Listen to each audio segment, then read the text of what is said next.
मेरी पत्नी की याददाश्त जाने के बाद उसका पहला प्यार तुरंत विदेश से वापस लौट आया। उसने भौहें चढ़ाकर मेरी तरफ देखा और कहा, मेरी बीवी की 3 साल तक देखभाल करने के लिए शुक्रिया। अब तुम यहाँ से दफा हो सकते हो। जब मैं चुपचाप अपना सामान समेटकर जाने की तैयारी कर रहा था, तभी मेरी पत्नी ने मेरा हाथ पकड़ लिया और बोली, क्या तुम बेवकूफ हो? उसने तुमसे जाने को कहा और तुम सच में जा रहे हो? मैंने हैरान होकर अपनी पत्नी वीवी की तरफ देखा और उलझन में पूछा, मैंने शॉर्ट ड्रामों में तो ऐसा ही होते देखा है। मेरी बात सुनकर वीवी को गुस्सा भी आया और हंसी भी। फिर वो तुरंत मुड़ी और ठंडे स्वर में वेन यिफान से बोली, तुम्हारी हिम्मत कैसे हुई मेरे पति को जाने के लिए कहने की? जाने की जरूरत तुम्हें। मुझे सिर्फ धुंधला याद है, मेरी याददाश्त खोई है, मेरा प्यार नहीं। मेरी और वीवी की शादी को 3 साल हो चुके थे, लेकिन किसने सोचा था कि एक कार दुर्घटना में उसकी याददाश्त चली जाएगी। वीवी एकदम सुन्न और परेशान थी। वो शादी के बाद की हर बात भूल चुकी थी और उसे सिर्फ अपने 18 साल की उम्र से पहले की बातें याद थीं।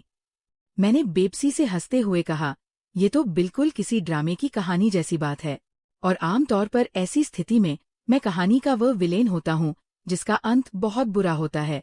वीवी के अस्पताल में भर्ती होने के तीसरे दिन ही उसका बचपन का दोस्त और पहला प्यार बदहवास होकर लौट आया। उसके इस दोस्त का नाम वेन यिफान था, जो लंबा, हैंडसम और एब्स वाला बंदा था। इस समय उसका वह दोस्त मुझे चुनौती भरी नजरों से देख रहा था, जबकि वीवी के रिश्तेदार और दोस्त एक दूसरे का मुंह ताक रहे थे। जो कमरा कुछ देर पहले तक चहल पहल से भरा था, वहां अचानक सन्नाटा छा गया। वेन यिफान को जानने वाले लगभग सभी लोग उस पुराने रिश्ते और उनके बीच के ड्रामे के बारे में जानते थे। मुझे यह भी पता था कि अगर वेन यिफान उस वक्त वीवी को छोड़कर विदेश न गया होता, तो मेरी जिंदगी में आने का सवाल ही पैदा नहीं होता। कहा जाता है कि वीवी ने कभी वेन यिफान के लिए खुदकुशी करने की कोशिश भी की थी, जिससे साफ पता चलता है कि वे एक दूसरे से कितना गहरा प्यार करते थे।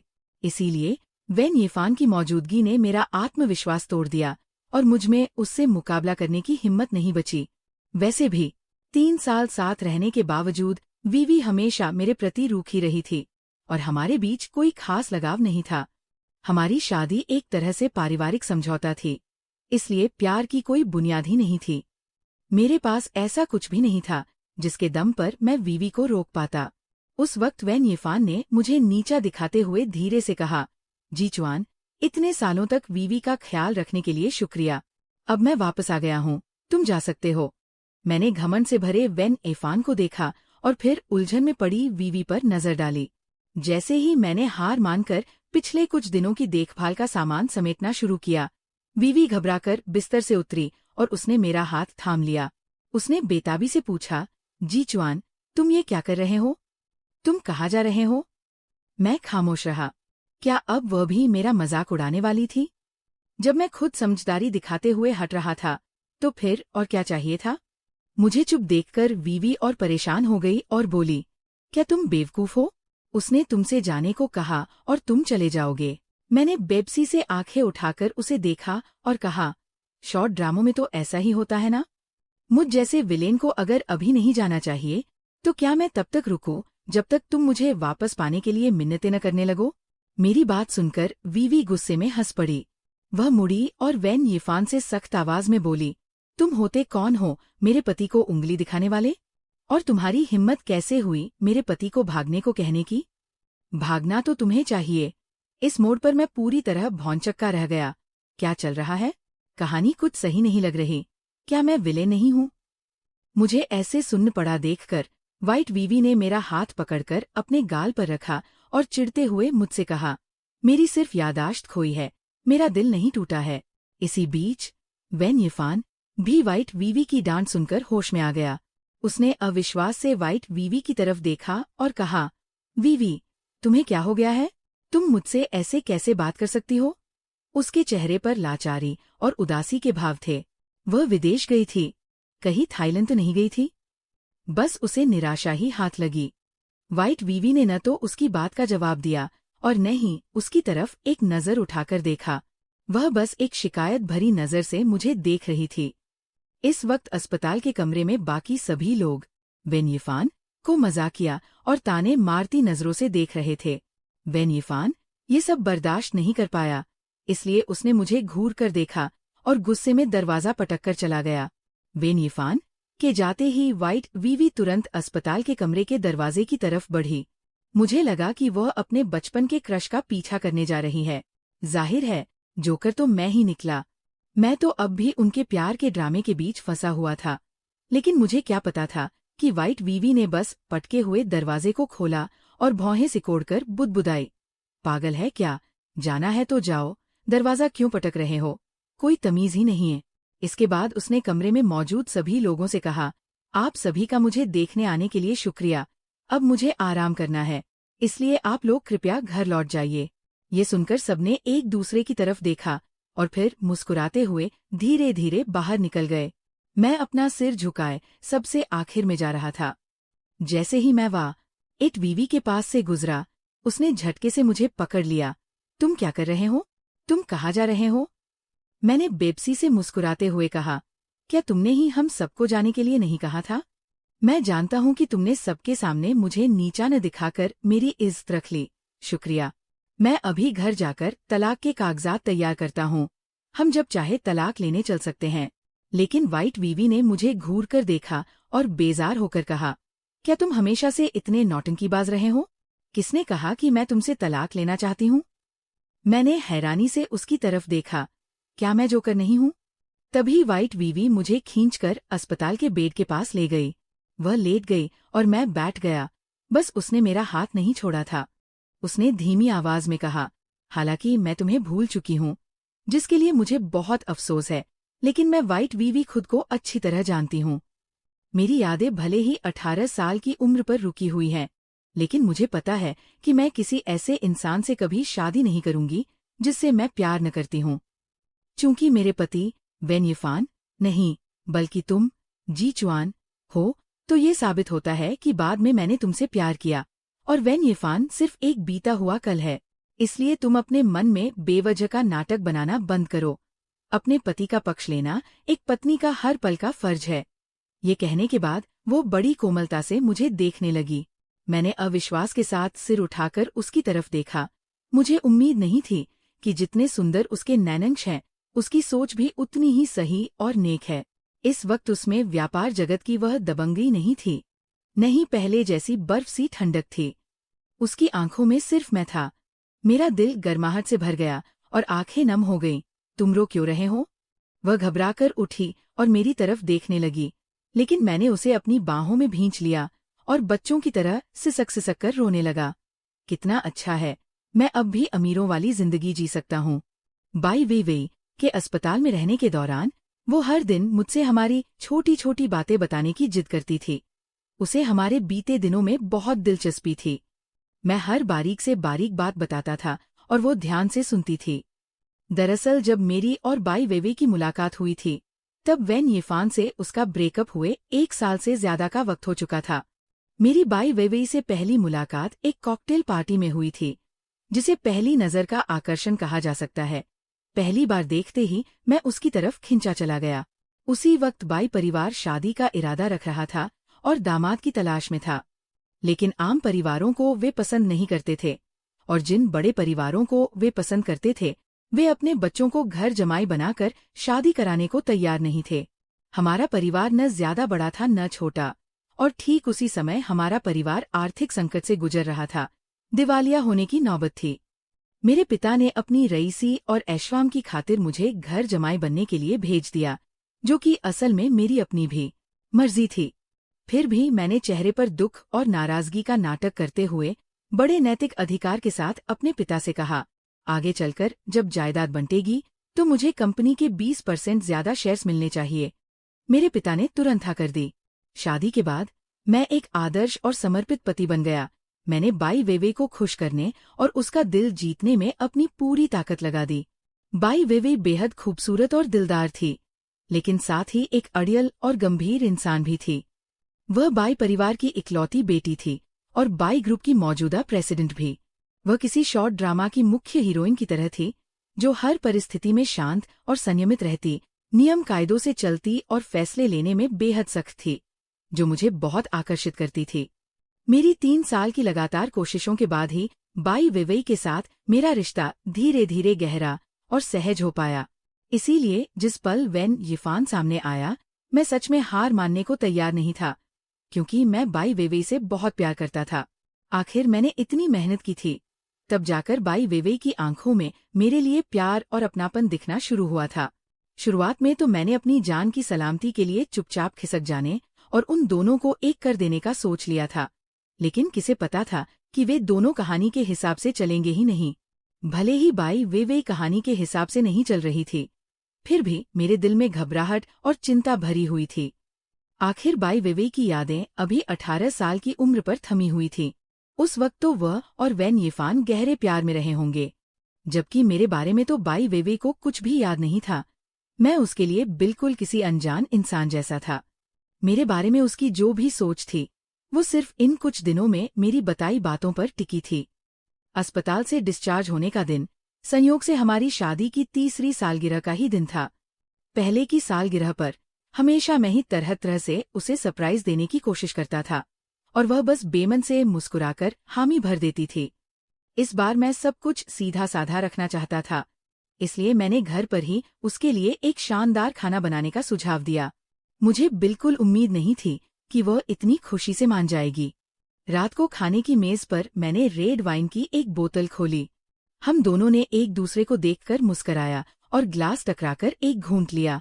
अभी हम खाना शुरू ही करने वाले थे कि बाई वेवेई का फोन बजा। उसने माथे पर शिकन लाते हुए फोन उठाया। मैंने एक नज़र देखा तो स्क्रीन पर वेन यिफान नाम चमक रहा था। उस दिन जब वेन यिफान गुस्से में अस्पताल का दरवाजा पटक कर गया था, उसके बाद से वो कभी नजर नहीं आया। 1000 से ज्यादा शॉर्ट ड्रामा देखने के अपने अनुभव से मैं जानता था कि वेन यिफान इंतजार कर रहा है कि बाई वेवेई आए और उसे मनाए। ऐसे दोमुहे लड़के अक्सर ऐसे ही नाटक करते हैं ताकि बाई वेवेई को अपनी उंगलियों पर नचा सकें। उस वक्त बाई वेवेई ने भौहें सिकोड़ते हुए फोन उठाया। हेलो, क्या हुआ? फोन के दूसरी तरफ से वेन यिफान की रोती हुई और बेबस आवाज आई। वेवेई दीदी, मेरी गाड़ी का एक्सीडेंट हो गया है, मुझे चोट लगी है, बहुत दर्द हो रहा है। मैं चुपचाप केकड़े की टांगे चबाने में लगा रहा, जैसे मैंने कुछ सुना ही न हो। मुझे नहीं पता था कि बाई वेवेई क्या करेगी, लेकिन मैं सच में नहीं चाहता था कि वो वेन यिफान के पास जाए। आखिर आज हमारी शादी की सालगिरह जो थी। भले ही वेन यिफान को चोट लगी थी, लेकिन जब कोई घायल होता है तो क्या उसे डॉक्टर के पास नहीं जाना चाहिए?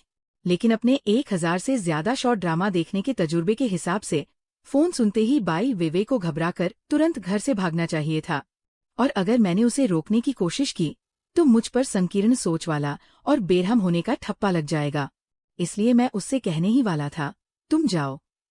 तभी बाई वेवेई ने कहा, क्या तुमने 120 पर कॉल किया? वेन यिफान बोला, अभी नहीं, मुझे बहुत डर लग रहा है, बहुत दर्द हो रहा है। क्या मैं मर जाऊंगा? वेवेई दीदी, क्या तुम आकर मुझे बचा सकती हो? ये सुनते ही बाई वेवेई ने तुरंत फोन काट दिया और खड़ी हो गई। देखा, आखिर ड्रामा हकीकत बन ही गया। मैंने उसे बिना सोचे समझे फोन काटते और खड़े होते देखा। अगला कदम तो यही होना चाहिए था कि वो घर से बाहर भागे और अपने बचपन के दोस्त के पास पहुंचे, लेकिन मैंने 1 मिनट तक इंतजार किया। बाई वेवेई घर से बाहर नहीं गई। इसके बजाय मैंने उसे एम्बुलेंस और पुलिस को फोन करते हुए सुना। मुझे कुछ समझ ही नहीं आया, ये चल क्या रहा है? हकीकत में तो काम ऐसे ही होता है। जैसे ही बाई वेवेई ने फोन रखा, वेन यिफान का फोन दोबारा आ गया। बाई वेवेई ने फिर से माथा सिकोड़कर कहा, तुम अपनी हिम्मत बनाए रखो, मैंने तुम्हारे लिए एम्बुलेंस और पुलिस दोनों को फोन कर दिया है, वे बहुत जल्द पहुंच जाएंगे। वेन यिफान और भी ज्यादा दुखी हो गया, यहाँ तक कि रोते हुए बोला, वेवेई दीदी, क्या तुम नहीं आ रही हो? बाई वेवेई ने बड़ी सहजता से जवाब दिया, हाँ, मैं कोई डॉक्टर तो हूँ नहीं, मेरे आने से कोई फायदा नहीं होगा। पेशेवर काम पेशेवरों को ही करने देना चाहिए। लेकिन मुझे डर लग रहा है, मुझे लगता है मैं मरने वाला हूँ। इस बार वेन यिफान सच में रो पड़ा। मुझे लगा था कि बाई वेवेई का दिल पिघल जाएगा और वह उससे मिलने जाएगी, लेकिन उसके जवाब ने मुझे फिर से हैरान कर दिया। बाई वेवेई ने कहा, मैं नहीं जाऊंगी। पिछली कार दुर्घटना के बाद से मुझे डर लगता है। अब एक्सीडेंट की जगह और अस्पताल देखकर मुझे घबराहट होती है। ये सुनते ही फोन के दूसरी तरफ से वेन यिफान के रोने की आवाज बंद हो गई। मुझे लगा था कि उसका एक्सीडेंट बहुत गंभीर रहा होगा। आखिरकार वह फोन पर जोर जोर से रोते हुए चिल्ला रहा था कि वो लगभग मर ही गया था। लेकिन अगले ही दिन वैन यीफान अपने माथे पर एक बैंडेड और हाथ में पट्टी बांधकर मेरे घर आ धमका। डोरबेल बहुत तेजी से बजी। जैसे ही मैंने दरवाजा खोला तो सामने सूट बूट में खड़े वैन यीफान को देखकर मुझे अपनी आंखों पर यकीन ही नहीं हुआ। मुझे दरवाजा खोलते देखकर उसके चेहरे का मासूम सा एहसास पल भर में गायब हो गया। उसने घमंड से अपनी नाक फुला ली और मुझे नफरत से देखते हुए बोला, तुम विवेक दीदी के घर में क्या कर रहे हो? क्या वो विदेश में पढ़ाई करते करते अपना दिमाग वहीं छोड़ आई है? मैंने बेपरवाही से कहा, जनाब, मैं इस घर का मालिक हूँ। अगर मैं यहाँ नहीं रहूंगा तो क्या गाड़ी के नीचे रहूंगा? वो मेरी बात सुनकर हक्का-बक्का रह गया। फिर कड़वे स्वर में बोला, हाटो रास्ते से, मुझे विवेक दीदी से मिलना है। क्या मजाक है? जब बाई विवेक इतनी समझदारी से काम ले रही थी तो मैं कैसे पीछे हट सकता था? मैंने व्यंग्य से मुस्कुराते हुए जोर से दरवाजा उसके मुंह पर बंद कर दिया। उसी समय बाई विवेक तैयार होकर ऊपर से नीचे आ रही थी। बाहर का शोर सुनकर उसने जैसे ही दरवाजा खोला तो सामने गुस्से में लाल पीला खड़ा वैन यीफान दिखा। मैंने उन दोनों पर ध्यान देना बंद किया और सीधे किचन में नाश्ता बनाने चला गया। तभी लिविंग रूम से वैन यीफान की रोती हुई आवाजें आने लगीं। विवेक दीदी, मुझे बहुत पछतावा हो रहा है। मुझे विदेश जाने के चक्कर में तुमसे ब्रेकअप नहीं करना चाहिए था। मुझे सच में बहुत पछतावा है। क्या तुम मुझे एक और मौका दे सकती हो? मुझे पता है कि तुम भी इन सालों में मुझे नहीं भूल पाई हो। चलो फिर से एक नई शुरुआत करते हैं। बाई वेवे ने ठंडे भाव से उसकी तरफ देखा और शांति से बोली, मिस्टर वैन, क्या मुझे आपके लिए किसी दिमाग के डॉक्टर को बुलाना पड़ेगा? कल रात एक्सीडेंट में क्या आपके दिमाग में चोट लग गई है? मेरी शादी हो चुकी है और आपकी ये हरकत यौन उत्पीड़न के दायरे में आती है। नहीं वेवे दीदी, मैं जो कह रहा हूँ पूरी संजीदगी से कह रहा हूँ। मुझे पता है कि तुम जी चुआन से प्यार नहीं करती। तुम्हारी ये शादी सिर्फ एक पारिवारिक समझौता है, इसमें कोई फीलिंग्स नहीं है। हम तो बचपन के साथ ही है। वेवे दीदी, मुझे पता है कि तुम हमारे रिश्ते को कभी नहीं भूली हो। अब तो भगवान ने भी मुझे मौका दिया है कि तुम्हारी याददाश्त चली गई है और तुम पिछले कुछ सालों की बातें भूल चुकी हो। तुम उस वक्त में पहुंच गई हो जब हम साथ थे। तुम जी चुआन को तलाक दे दो, हम अभी जाकर शादी कर लेते हैं। मैं भले ही किचन में नाश्ता बना रहा था, लेकिन मेरे कान उन्हीं की बातों पर लगे हुए थे। बाई वेवे का कोई जवाब न आता देख मैं थोड़ा बेचैन होने लगा। तभी अगले ही पल बाई वेवे ने किचन का दरवाजा धकेला और अंदर आकर मुझसे लाड जताते हुए बोली, पतिदेव, आपका तो अभी भी नाश्ता बनाने में मन लग रहा है। तुम्हारी पत्नी से कोई छेड़खानी कर रहा था। मैंने आंखें बड़ी करके हैरानी से कहा, क्या ये वही बर्फ जैसी ठंडी खूबसूरती वाली बाई वेवेई है जिसे मैं जानता हूँ? वह नखरे भी दिखा सकती है। मुझे हैरान देखकर बाई वेवे ने नखरे दिखाना जारी रखा। पतिदेव, कुछ तो कहो। क्या तुम मर नहीं हो? तुम्हारी पत्नी को कोई परेशान कर रहा है और तुम एक शब्द भी नहीं बोल रहे। ये सुनकर मैंने रसोई से तवा उठाया और बाहर भागकर वैन यीफान पर चिल्लाया, भागो यहाँ से, वरना मैं तुम्हें मार डालूंगा, तुम ढोंगी। वैन यीफान भी मेरे इस रूप से डर गया। कुछ पलों के बाद उसने अकड़कर मुझे उकसाया, जी चुआन, तुम्हें लगता है तुम जीत गए? विवेक दीदी बस मुझे चिढ़ाने के लिए तुम्हारा इस्तेमाल कर रही हैं। वह बीते दिनों में मुझसे कितना प्यार करती थी। उसकी बात पूरी होने से पहले ही बाई वेवे ने उसे रोक दिया। पतिदेव, देखो, ये अभी भी हमारे रिश्ते में जहर घोलने की कोशिश कर रहा है। मैंने शक से बाई वेवे की तरफ देखा और फिर जी चुआन की तरफ। अरे यार, कहीं मैं अभी भी इनके किसी खेल का हिस्सा तो नहीं हूँ? मुझे शक की नजर से देखता देख बाई वेवे ने नखरे दिखाना बंद कर दिया और ठंडे स्वर में वैन यीफान से कहा, वैन यीफान, हम अतीत में साथ थे, लेकिन वो सब पुरानी बात हो चुकी है। भले ही मेरी याददाश्त चली गई है और मैं अपने पति को भूल गई हूँ, लेकिन ये उसे धोखा देने का बहाना नहीं है। मैं, बाई वेवे, अगर जी चुआन से शादी कर चुकी हूँ तो ऐसा कुछ नहीं करूंगी जिससे उसे दुख पहुंचे, इसलिए अपनी ये उम्मीद छोड़ दो। बाई वेवे की बात सुनकर मुझे अंदर से पछतावा हुआ। मैंने सच में बहुत सारे ड्रामा देख लिए हैं।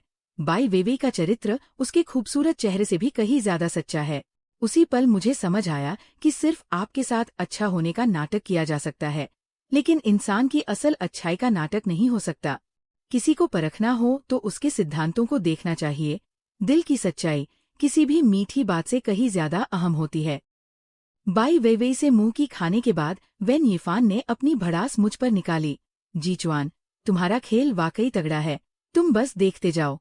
इससे पहले कि मैं उसे तवे से मारता, बाई वेइवेई बोल पड़ी। वेन यीफान, क्या तुमने विदेश में दूसरों के घर तोड़ने की पढ़ाई की है? दूसरों का रिश्ता तोड़ना छोड़ दो और कोई दूसरा काम सीख लो, वरना बहुत मार खाओगे। अब तक वेन यीफान का चेहरा गुस्से से काला पड़ चुका था। उसका चेहरा बिगड़ गया और वो एक बार फिर दरवाजा पटक कर चला गया। उसके जाने के बाद मैं अपनी हंसी रोक नहीं पाया। बाई वेइवेई ने मुझे घूरते हुए कहा, क्या यह मजाकिया है? अगर मैंने उसकी उम्मीदें खत्म नहीं की होती तो तुम फिर से मुझ पर शक करने लगते। मैंने हैरानी से उसे देखा और कहा, तुम कहानी के हिसाब से क्यों नहीं चलती? बाई वेइवेई ने नासमझी से कहा, कौन सी कहानी? नाटकों की कहानी? जीचुआन, अगर तुमने आगे से ऐसे नाटक देखे तो मैं तुम्हारी धुनाई कर दूंगी। काफी देर बाद बाई वेइवेई ने फिर कहा, जीचुआन, मेरी सिर्फ याददाश्त गई है, मैं बेवकूफ नहीं हुई हूँ। मैंने जिद में आकर कहा, लेकिन नाटकों में तो ऐसा ही होता है। याददाश्त खोने के बाद महिला बॉस अपने पुराने प्यार, बचपन के दोस्त या सहायक के साथ लग जाती है और फिर अपने पति को तड़पाती है और आखिर में पति को ही उसके पीछे भागना पड़ता है। वेइवेई ने मुझे इस तरह देखा जैसे मैं कोई बेवकूफ हूँ और बोली, तो क्या तुम भी शॉर्ट ड्रामा देख देख कर पागल हो गए हो? तुमने कभी किसी ऐसे इंसान को प्रेसिडेंट बनते देखा है जो सही गलत में फर्क ही न कर सके, जो इतना बेवकूफ हो? सच में इतना बेवकूफ?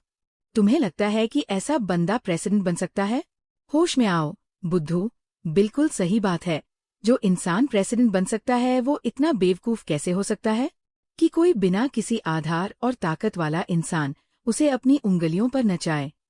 इन शॉर्ट ड्रामा ने मेरा बहुत नुकसान किया है। उस दिन के बाद से वेइवेई ने मेरे शॉर्ट ड्रामा देखने पर पाबंदी लगा दी। उसे डर था कि ज्यादा देखने से मेरे दिमाग में बार बार ऐसी ही कहानियां आती रहेंगी। इसलिए मैंने पश्चिमी शैली के उपन्यास पढ़ना शुरू कर दिया। अरे वाह, मुझे उम्मीद नहीं थी कि ये उपन्यास तो शॉर्ट ड्रामा से भी ज्यादा मजेदार होंगे। इनकी कहानियां तो और भी बेतुकी की थीं। उस रात मैं चोरी छिपे फिर से वही कहानी पढ़ रहा था। तभी वेइवेई ने मुझे पकड़ लिया। उसने मेरा फोन उठाया और उसमें लिखे शब्दों को जोर से पढ़ा। देर से मिला प्यार घास से भी ज्यादा बेकार होता है। मैंने बुरे दिनों में उसका साथ दिया, लेकिन उसने सारी धन दौलत किसी रास्ते में मिले इंसान को दे दी। वेइवेई को गुस्सा आ गया। उसने गंभीर आवाज में कहा, जीचुआन, क्या तुम बहुत खाली हो? अगर तुम इतने ही खाली हो तो चलो एक बच्चा पैदा कर लेते हैं ताकि तुम उसे संभाल सको। ये कहते ही वो मेरी तरफ झपटी। मैंने घबराकर उसे थाम लिया और जैसे ही वो मेरे करीब आई मैंने कहा, वीवी, तुम्हारी याददाश्त अभी वापस नहीं आई है, तुम्हें बाद में पछतावा तो नहीं होगा ना? वेइवेई ने मुझे ध्यान से देखा और कहा, भले ही मेरी याददाश्त वापस नहीं आई है, लेकिन मेरा शरीर न तो मुझसे गद्दारी करेगा और न ही झूठ बोलेगा। उसे इस बात से बिल्कुल भी ऐतराज नहीं था। ये सुनकर मैं बहुत भावुक हो गया। मैंने उसका चेहरा अपने हाथों में लिया, प्यार से चूमा और फिर कहा, मेहनत का काम मुझे करने दो। तुम अपनी ताकत याददाश्त वापस लाने के लिए बचा कर रखो। अस्पताल से डिस्चार्ज होने के बाद वेइवेई ने कुछ दिन आराम किया और फिर काम में जुट गई। दिन में वह कंपनी में ईमानदारी से काम करती और रात को घर लौटकर भी उतनी ही लगन से मेहनत करती। पता नहीं उसने मुझसे बच्चा पैदा करने की बात सच में कही थी या वह पुराने सारे दिन पूरे करना चाहती थी, जिसकी वजह से मुझे आजकल शॉर्ट ड्रामा या उपन्यास देखने का समय ही नहीं मिलता। और दूसरी तरफ वेन यीफान ने भी हार नहीं मानी थी। वह अक्सर छोटी मोटी हरकतें करता रहता था। वह वेइवेई को अक्सर बाहर खाने और मूवी देखने के लिए मैसेज भेजता था, लेकिन वेइवेई छुट्टी होते ही मेरे साथ बच्चा बनाने के लिए घर भागती थी। उसके पास उससे बात करने का बिल्कुल समय नहीं था। जब उसने देखा कि वेइवेई की तरफ से कोई बात नहीं बन रही है तो उसने मुझ पर निशाना साधना शुरू कर दिया। उसने मुझे वीचैट पर ऐड किया और अपनी पोस्ट्स अपडेट करना शुरू कर दिया। जाहिर है उन पोस्ट्स में वही सब पुरानी यादें थी जब वह और वेइवेई साथ में हुआ करते थे। उसकी चाल बिल्कुल साफ थी।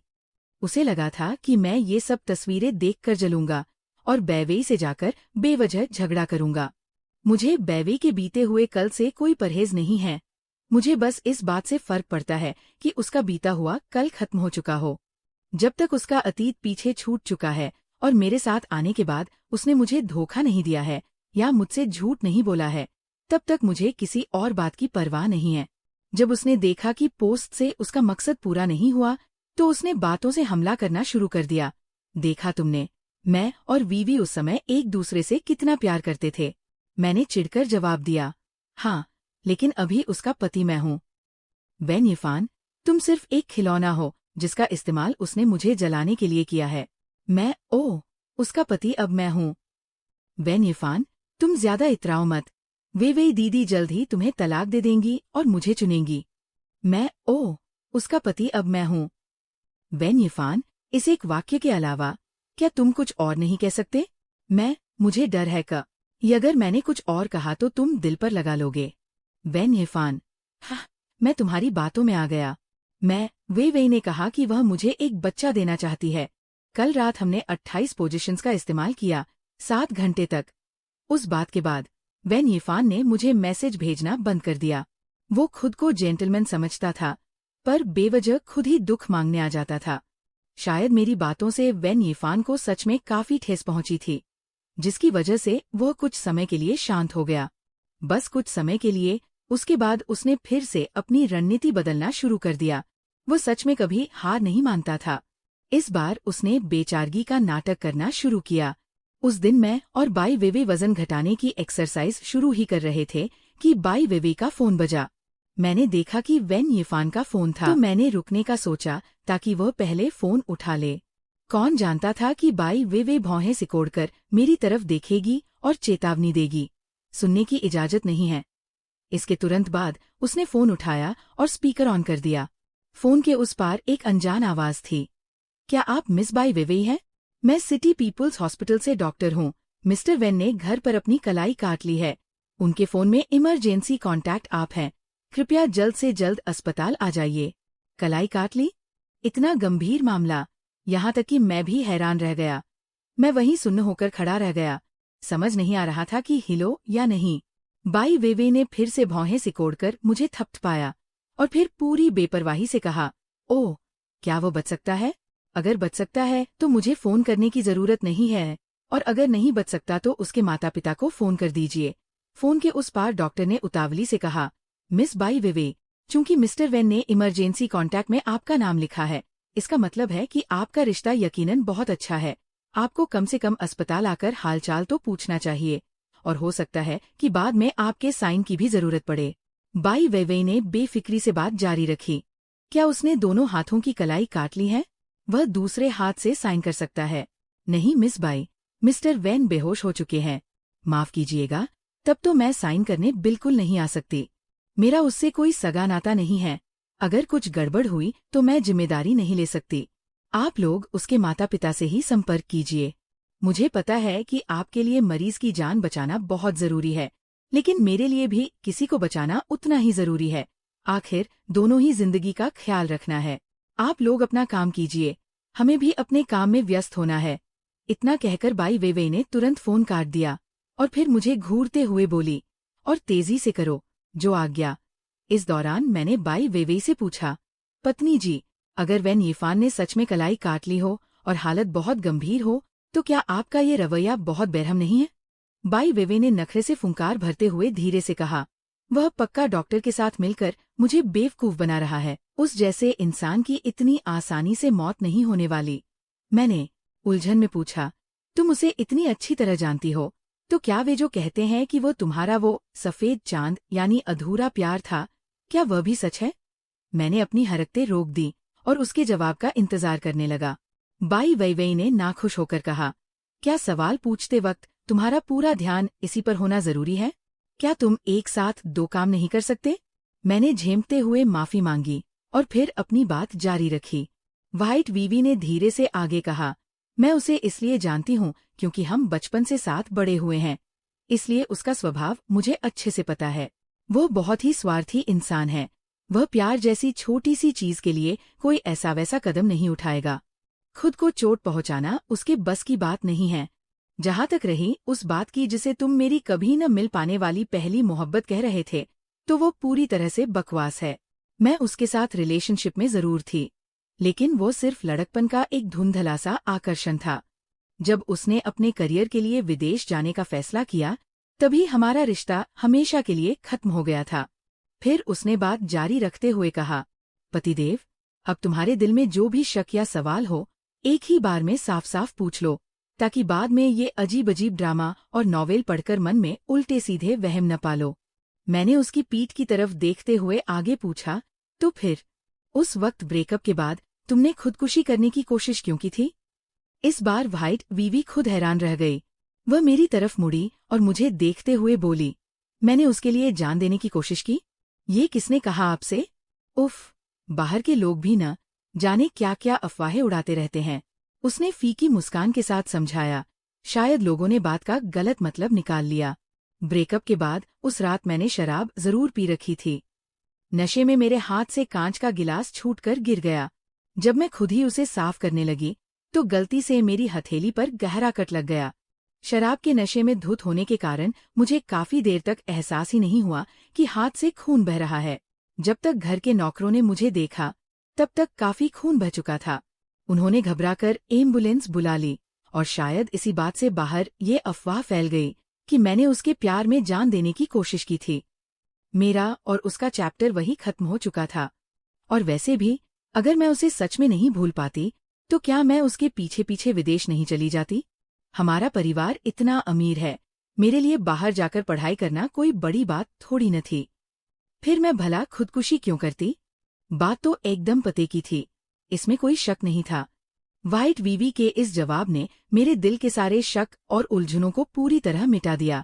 हमें लगा था कि वेन यिफान अब हार मानकर पीछे हट जाएगा, लेकिन उसने एक और घटिया चाल चल दी। उसने कहा, वीवी दीदी, मुझे ब्लड कैंसर हो गया है और बोन मैरो ट्रांसप्लांट की जरूरत है। वही पुराना घिसापिटा पैंतरा और वही नौटंकी। मुझे तो लगता है कि उसे भी मेरी तरह छोटे मोटे नाटक और कहानियां देखने का बहुत शौक है। खैर, इस बार भी उसे नाकामी ही हाथ लगी। ये सुनकर व्हाइट वीवी ने बड़ी शांति से कहा, तुम कौन से कमरे में भर्ती हो? मैं थोड़ी देर में अपने असिस्टेंट के हाथों तुम्हारे लिए फलों की टोकरी भिजवाती हूँ। वेन यिफान को अपनी कानों पर यकीन नहीं हुआ। वो बोला, वीवी दीदी, मुझे फल नहीं चाहिए, मैं तो बस। उसकी बात पूरी होने से पहले ही व्हाइट वीवी ने उसे टोकते हुए कहा, तो फिर तुम्हें क्या चाहिए? मैं तुम्हें अपना बोन मैरो तो देने से रही। वेन यिफान ने बड़े हक से कहा, अरे नहीं, मैं भला आपसे ऐसा करने को क्यों कहूँगा? आप बस जीकाव भैया से कहिए कि वह मुझे अपना बोन मैरो दान कर दें। दीदी, प्लीज मेरी जान बचा लीजिए। इस बार व्हाइट वीवी के होश उड़ गए। उसने अपनी आंखें फाड़कर देखा और बोली, वेन यिफान, तुम्हारा दिमाग तो ठिकाने पर है? तुम किस हसीन सपने में जी रहे हो? उस रात मैं और व्हाइट वीवी देर रात तक करीब रहे। अगले दिन जब मेरी आँख खुली, तो दोपहर ढल चुकी थी। मैंने जैसे ही अपना फोन उठाया, मेरे होश उड़ गए। फोन में सैकड़ों मिस्ड कॉल और मैसेज पड़े हुए थे। सबसे ज्यादा कॉल मेरे जिगरी दोस्त हाओ रुई की तरफ से आई थी। मैंने बिना वक्त गवाए तुरंत उसे वापस फोन लगाया, और उसने एक ही घंटी में फोन उठा लिया। मेरे बिना कुछ पूछे ही हाओ रुई की आवाज घबराहट में गूंज उठी, अचवान, तुम कहाँ गायब थे? तुम्हें इतने फोन किए पर एक भी नहीं उठाया। गजब हो गया भाई, तुम तो वो बन गए जो शादीशुदा लोगों के बीच में आता है। मैंने पूरी तरह से उलझन में पड़कर कहा, ये क्या बकवास है? मैं शादीशुदा लोगों के बीच आने वाला कैसे बन गया? कल तक तो मैं ही असली पति था। एक रात सोकर उठा और मेरी जगह ही बदल गई। अरे यार, मैं तुम्हें ऐसे समझा नहीं सकता। तुम खुद ही ट्रेंडिंग टॉपिक्स देख लो। उसकी बात सुनकर मैंने फोन काट दिया और तुरंत अपना मोबाइल खोला। बाप रे, देखा तो टॉप 3 ट्रेंड्स में मेरा ही नाम छाया हुआ था। बाई ग्रुप की प्रेसिडेंट बाई विवी के पति जी चुआन शादी से पहले से ही एक ढीले चरित्र के इंसान थे। बाई ग्रुप की प्रेसिडेंट के पति जी चुआन शादीशुदा जोड़े के बीच में आकर पति बने हैं। बाई ग्रुप की प्रेसिडेंट बाई विवी और वेन परिवार के वेन यिफान ही असल में एक दूसरे से सच्चा प्यार करते हैं। हर हेडलाइन के नीचे तस्वीरों का ढेर लगा हुआ था, जिनमें से कुछ असली थीं और कुछ फोटोशॉप थीं।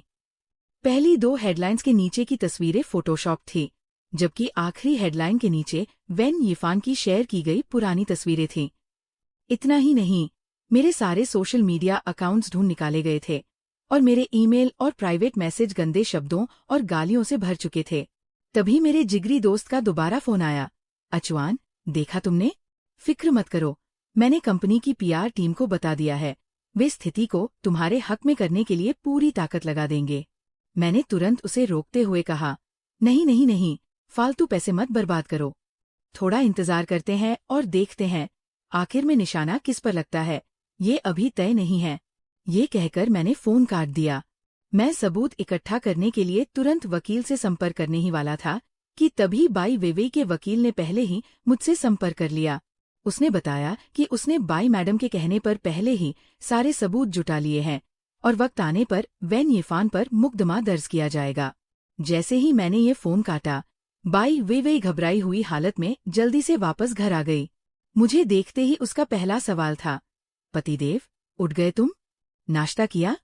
हूँ, कुछ खाने का मन नहीं है। पत्नी जी, मैं एक रात सोकर क्या उठा, शादी तोड़ने वाला कैसे बन गया? पतिदेव, तुम बाहर की बातों पर बिल्कुल ध्यान मत दो।